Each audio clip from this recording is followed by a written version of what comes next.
first step is to always make sure your molds are clean. And that's what I was doing right there. I just wanted to show you, clean your molds with tape. The back sides of tape. All that sticky stuff will pull all the debris right out. So I'm making a flower chessboard in this video. The customer wants green, brown, and black, and then I'm going to use some real flowers.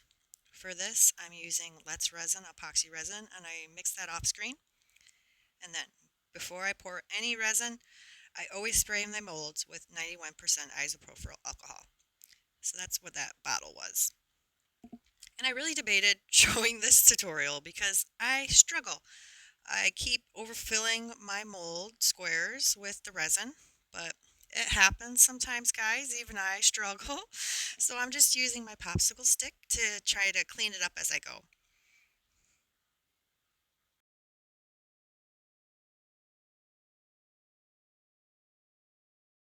So I like to use just a simple plastic spoon and I try to make it not messy, but I am making a big old mess. I just can't help it on this video. Sorry, guys. But when you mess up, you could just take a popsicle stick or something and get that overspill cleaned up and wipe it with a paper towel. It's not the end of the world. And then once it's cured, you can kind of clean up your mold as well.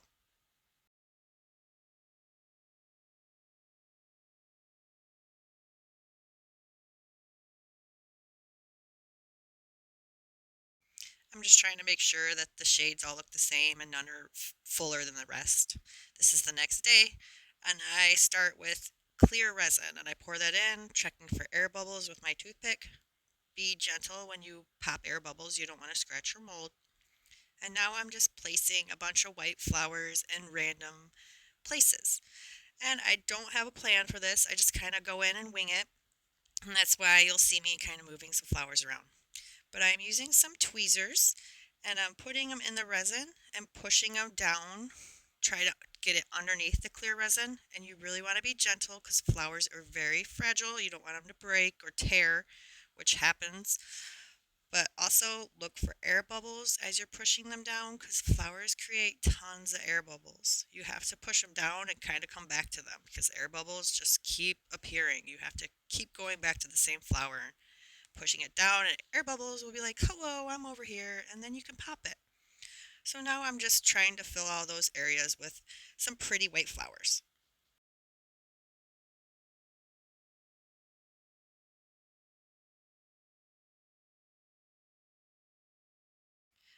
And this is the back of the board. Make sure your flowers are upside down.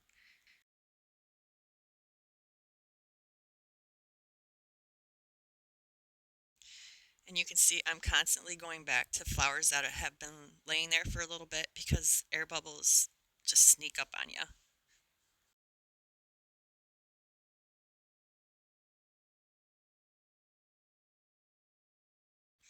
I know my tutorials are really fast. This process is probably about an hour sped up. So take your time, go slow.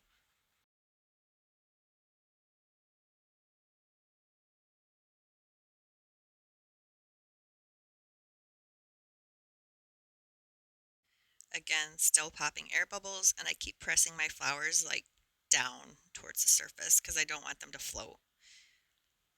And I'm almost done.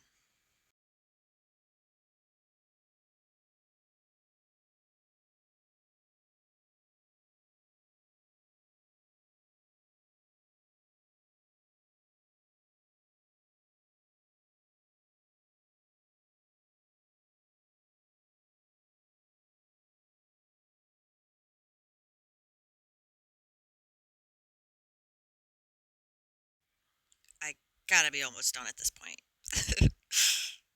Just adding a few final touches. Yep, just popping those air bubbles one last time before I let it cure for the night. And they do float and shift around, make sure they stay centered.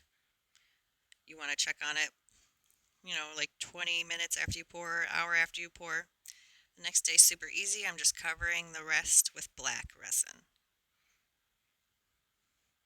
Yay, it's done. We can demold it. It looks beautiful and I love it. And then you gotta sand those sharp edges, guys. The boards have sharp edges and the chess pieces have sharp edges. And if you work with resin, I'm sure you've been cut by resin before, and it is not fun, and you do not want your customers to get scratched or cut. To fill in the lines, I use needle nose squirt bottle with alcohol inks, and it's pretty much done, guys. It's beautiful.